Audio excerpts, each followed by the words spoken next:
ฟังคำลาคนที่อายหักซ้ำฟ้ามื้อนี้สิถิ่มอายไป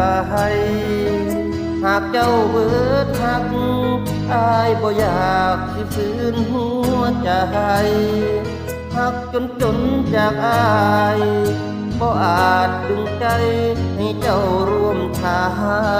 งขอนั่งจับข้าวอย่าเฝ้าไล่อายเด้อละอายยังภาวะกับคำบอกลาจากนั้นมืดดับลงแล้วเส้นทางหักที่เฮาห่วงสร้างชีวิตลำพังขาดนางอายยังบ่ไหวปานแผ่นดินไหวหัวใจของอายไหวสั่นใจแยกจากกันตอนเจ้าบอกเลิกกันสายบอกสิโตนายบ่น้องลา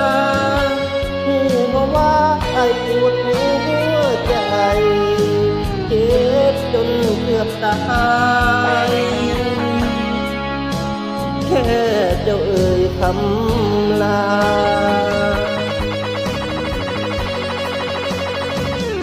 คนที่บอกลาบ่ฮู้ดอกว่าเจ็บซ้ำใดคนถือหักใจเกือบตายหูบ่น้องลาแต่อายอยากขอหากความหักของอายมีค่าเก็บเอาไว้เด้อลาให้หูว่า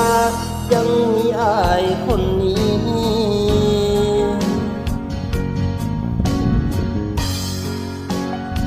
ขอนั่งจักข้าวอย่าเฝ้าไล่อายเด้อละอายยังภาวะกับคำบอกลาจากนั้นมือดับลงแล้วเส้นทางหักที่เฮาห่วงสร้างชีวิตลำพังขาดนางอายยั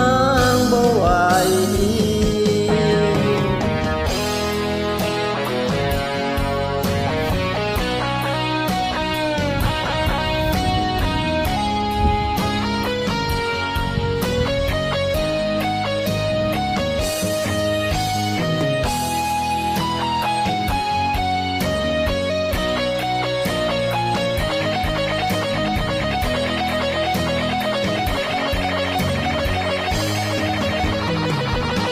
ปานแผ่นดินไหว